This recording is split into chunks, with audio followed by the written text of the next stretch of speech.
Hello friends, அஸ்ஸலாமு அலைக்கும். மிச்ச நாளைக்கு இப்போ ஒரு வீடியோ போடுறேன். நிறைய பேர் கமெண்ட் பண்ணி கேட்டிருந்தீங்க, ஏன் சிஸ்டர் வீடியோ போடவே இல்லை அப்படின்ட்டு. கொஞ்சம் சுகம் இல்லாமல் இருந்துச்சு. அல்ஹம்துலில்லாஹ் இப்போ ஓகே. கமெண்ட் பண்ணி கேட்டிருந்தவங்க எல்லாருக்காக வேண்டும் இன்றைக்கு நிறைய புதிய ரெசிபியோடு வந்திருக்கிறேன். இன்ஷால்லாம் இதுக்கப்புறம் என் சேனலில் நிறைய புதிய ரெசிபிஸ் எல்லாம் கண்டிப்பாக நான் ஷேர் பண்ணுவேன். நீங்கள் இது வரைக்கும் என் சேனலை சப்ஸ்கிரைப் பண்ணாமல் இருந்தேன்றால் கண்டிப்பாக சப்ஸ்கிரைப் பண்ணிக்கோங்க. சப்ஸ்கிரைப் பண்ணிட்டு சைடில் பெல் ஐக்கானை ப்ரெஸ் பண்ணி அதில் ஆல் அப்படின்ற ஆப்ஷனையும் ப்ரெஸ் பண்ணிவிடுங்க. இது நாங்கள் எங்களோட ஃப்ரெண்ட்ஸ் மாதிரி எல்லாரும் சேர்ந்து லஞ்சுக்கு குக் பண்ணியிருந்தோம். அன்றைய நாள் என் ஃப்ரெண்டோட மகள் கிளப் பண்ணியிருந்தா. அப்போ அதுக்கு நாங்கள் ஆயில் கேக் செய்யணும் அப்படின்றதுக்காக தான் இந்த கெதரிங்கை அரேஞ்ச் பண்ணியிருந்தோம். 20 பேருக்கு போதுமான மாதிரி தான் நாங்கள் லஞ்ச் குக் பண்ணியிருந்தோம். ஃபஸ்ட்டுக்கு பீஃப் கறி குக் பண்ணுறதுக்காக வேண்டி ஆயிலில் வெங்காயத்தை போட்டு நல்லா வதக்கிட்டேக்கிறேன். இன்க்ரீடியன்ட் அளவுகளை டிஸ்கிரிப்ஷனில் லிங்க்கை கொடுக்குறேன், செக் பண்ணி பாருங்கள். மெத்தட்டை மட்டும் நான் இன்றைக்கி இதில் சொல்கிறேன். வெங்காயம் கொஞ்சம் நல்லா ப்ரௌன் கலருக்கு வதங்கினதுக்கப்புறமா ஜிஞ்சர் கார்லிக் பேஸ்ட்டையும் கருவேப்பிலையை மிட் பண்ணி இதை நல்லா வதக்கி விடுறேன். இந்த மாதிரி வெங்காயம் கொஞ்சம் நல்லா ப்ரௌன் கலர் வதங்கினதுக்கப்புறமா இதில் பச்சைக்குச்சிக்கும் தக்காளியை மிட் பண்ணி இதையும் கொஞ்சம் நல்லா வதக்கி விடுறேன். இந்த தக்காளி கொஞ்சம் நல்லா மசிஞ்சு வதங்கி வரணும்.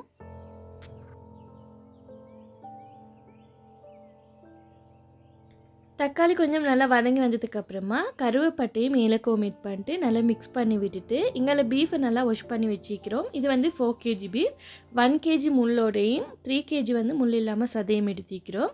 இப்போ இந்த பீஃபை இதில் எட் பண்ணணும். நீங்கள் பீஃபில் மசாலா எட் பண்ணி நல்லா மிக்ஸ் பண்ணிவிட்டு இதில் எட் பண்ணினாலும் நல்லா இருக்கும். நான் இன்றைக்கி இந்த மாதிரி பீஃபை ஆயிலே டிரெக்டாகவே எட் பண்ணிட்டு அதுக்கப்புறமா தான் இதுக்கு மேலே மசாலா எட் பண்ணினோம்.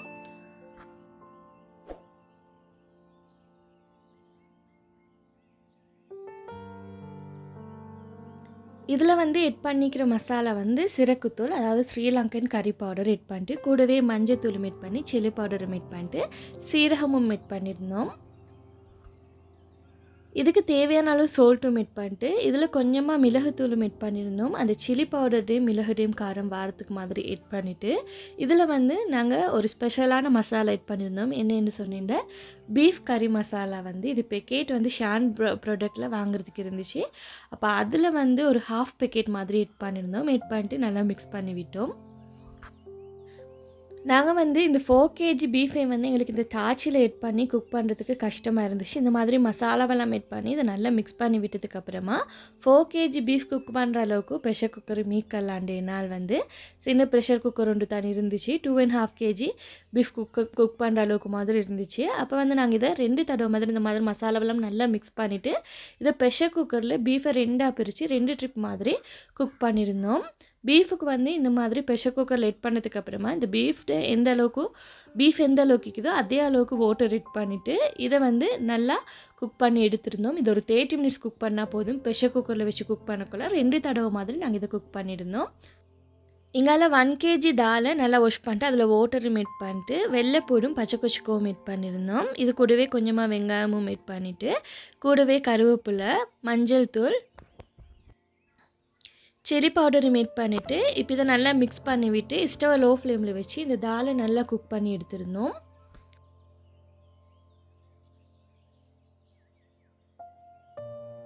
தால் நல்லா குக் ஆகினதுக்கப்புறமா அப்படி ஸ்டவ் ஆஃப் பண்ணிட்டு இதை நல்லா மெஷ் பண்ணிவிட்டோம். இதை நல்லா மெஷ் பண்ணினதுக்கப்புறமா இதுக்கு தேவையான அளவு சோல்ட்டும் மிட் பண்ணியிருந்தோம்.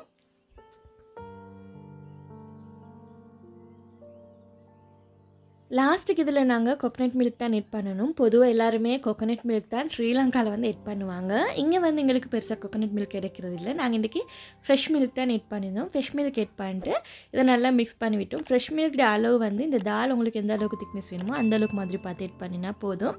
அடுத்தது தால்ரை தாளித்து கொட்டுறதுக்காக வேண்டி கொஞ்சமாக ஆயில் எட் பண்ணி கடுகு மிட் பண்ணி கருவேப்பிலையும் மிட் பண்ணிவிட்டு கொஞ்சமாக கடுகு பொரிஞ்சு வரக்குள்ள வெங்காயம் மிட் பண்ணியிருந்தோம்.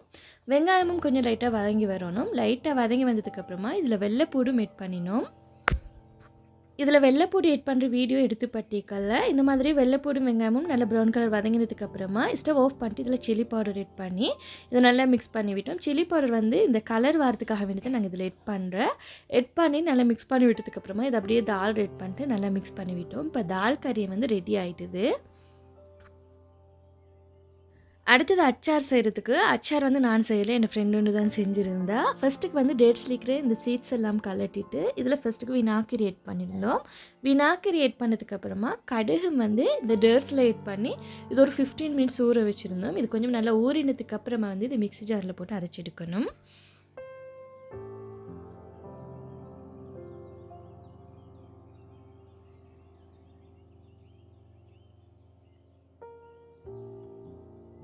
இப்போ 15 மினிட்ஸுக்கு கடுகு நல்லா ஊற வச்சு எடுத்துக்கணும். இந்த கடுகு நல்லா வினாக்கிரியில் ஊறினால்தான் மிக்ஸி ஜாரில் போட்டு அரைப்படக்கொள்ளைக்கு இது நல்லா அரைப்படும்.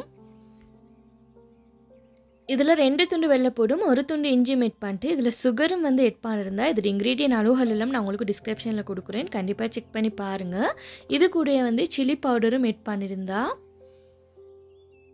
சில்லி பவுடர் வந்து உங்களோட உரப்புக்கு ஏற்ற மாதிரி ஆட் பண்ணிடலும். இப்போ இதில் கொஞ்சமாக சோல்ட்டும் ஆட் பண்ணிவிட்டு இப்போ இதை அப்படியே மிக்ஸி ஜாரை லிட்டு மூடிட்டு வந்து இதை கொஞ்சம் ஃபஸ்ட்டுக்கு அரைச்சி எடுத்தால் கொஞ்சம் இது நல்லா லைட்டு அரைப்பட்டதுக்கு அப்புறமா வந்து இதில் மறுபடியும் கொஞ்சமாக வினாக்கிரியும் வாட்டரையும் ஆட் பண்ணி அரைச்சி எடுத்தா. பாருங்கள், இப்போ இதை நல்லா அரைச்சி எடுத்ததுக்கப்புறமா லாஸ்ட்டுக்கு இதில் லெமன் ஆட் பண்ணிட்டு இதை நல்லா மிக்ஸ் பண்ணி விட்டுட்டு இதை அப்படியே வேறொரு கண்டெய்னரில் இதை மாற்றி வச்சா இப்போ எங்களுக்கு அச்சார் ரெடி. நீங்கள் அச்சாரை கட்டாயம் ஒரு கிளாஸ் இல்லாட்டி பிளாஸ்டிக் கண்டெய்னர் ஒன்றில் தான் வைக்கணும். இப்போ இந்த பேஸ்ட்டை வந்து உங்களுக்கு மிஷின் நாளைக்கு வச்சு யூஸ் பண்ணலாம். இப்போ அடுத்து அச்சார் செய்கிறதுக்கு இங்கால வந்து வெங்காயமும் கேரட்டும் டேட்ஸும் கூடவே பச்சை கொச்சுக்கெல்லாம் வெட்டி போட்டுட்டு இதில் வந்து இந்த மாதிரி மிக்ஸ் பண்ணி எடுத்தால் போதும். இந்த மாதிரி ஒரு 30 மினிட்ஸுக்கு முதவே நீங்கள் மிக்ஸ் பண்ணி வச்சுருங்க. அப்போ தான் இந்த வெங்காயம் எல்லாம் இந்த பேஸ்ட்டில் நல்லா ஊறி இன்னும் நல்லா டேஸ்ட் ஆகிக்கும். இப்போ எங்களோட அச்சார் ரெடி ஆகிட்டுது. இப்போ அடுத்தது வந்து பீன்ஸ் கறி எப்படி செய்கிறேன்னு பார்ப்போம். கட்டாயம் நீங்கள் செக் பண்ணி பாருங்கள். இந்த ரெசிபீஸுக்குள்ளே இன்க்ரீடியன்ட் அளவுகள்லாம் நான் டிஸ்கிரிப்ஷனில் கொடுத்துக்கிறேன். பீன்ஸ் வந்து இந்த மாதிரி தான் நாங்கள் இன்றைக்கி 3 kg பீன்ஸ் எடுத்திருந்தோம். 3 kg பீன்ஸையும் வந்து இந்த மாதிரி உடைச்சிட்டு நீட்டமாக கட் பண்ணி எடுத்திருந்தோம்.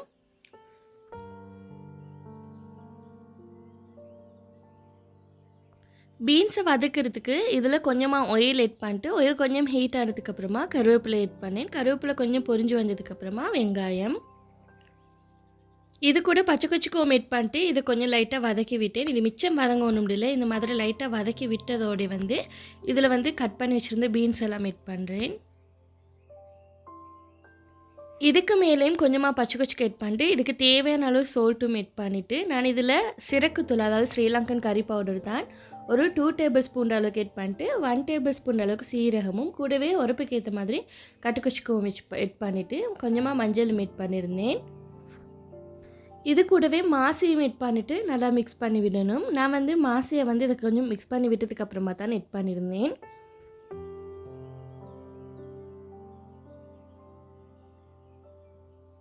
ஃபைவ் மினிட்ஸுக்கு ஒருக்க மாதிரி இதை நல்லா மிக்ஸ் பண்ணி விட்டு இதை நல்லா வதக்கி எடுத்துக்கணும். இது நல்லா வதங்கினதுக்கு அப்புறமா கொக்கனட்டை வந்து கட்டிப்பால் தான் இதில் ஆட் பண்ணணும். நான் இன்றைக்கி டின் கோகனட் தான் ஆட் பண்ணுறேன். ஆட் பண்ணிட்டு இதை நல்லா மிக்ஸ் பண்ணி விட்டு இந்த கோகனட் மில்க் வந்து கொஞ்சம் நல்லா திக்காகிற வரைக்கும் இதை வதக்கி விடணும்.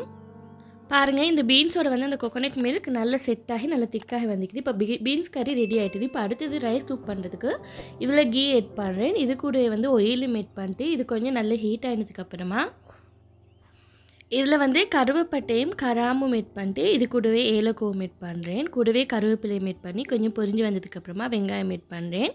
வெங்காயம் ஆட் பண்ணதுமே இந்த வெங்காயம் கொஞ்சம் லைட்டாக வதங்கணும். வதங்கினதுக்கப்புறமா வந்து இதில் ஜிஞ்சர் கார்லிக் பேஸ்ட் ஆட் பண்ணுறேன். இதில் இன்க்ரீடியன்ட் அளவுகள் எல்லாம் டிஸ்கிரிப்ஷனில் கொடுக்குறேன், மறக்காமல் செக் பண்ணி பாருங்கள். ஜிஞ்சர் கார்லிக் பேஸ்ட்டும் நல்லா வதங்கினதுக்கு அப்புறமா வந்து இதில் தக்காளி ஆட் பண்ணேன். தக்காளி ஆட் பண்ணது வந்து இது நீங்கள் மிச்ச நேரத்துக்கு வதக்க தேவையில்லை. இந்த மாதிரி ஆயில் மிக்ஸ் பண்ணி விட்டுட்டு அப்படியே வந்து ரைஸில் ஆட் பண்ணினால் சரி. ரைஸில் வாட்டர் ஆட் பண்ணிட்டு ஸ்டவ் ஆன் பண்ணி இதை குக் பண்ணுறதுக்கு தான் வச்சுருந்தேன். இந்த வாட்டரும் வந்து நல்லா ஹொட் ஆகிக்குது. அதுக்கப்புறமா தான் இங்கே வேறையாக தாளித்து இதில் ஆட் பண்ணிக்கிறேன். இந்த ரைஸ் கொஞ்சம் கலர் வரதுக்காக வேண்டி இதில் கொஞ்சமாக மஞ்சள் தூள் ஆட் பண்ணுறேன்.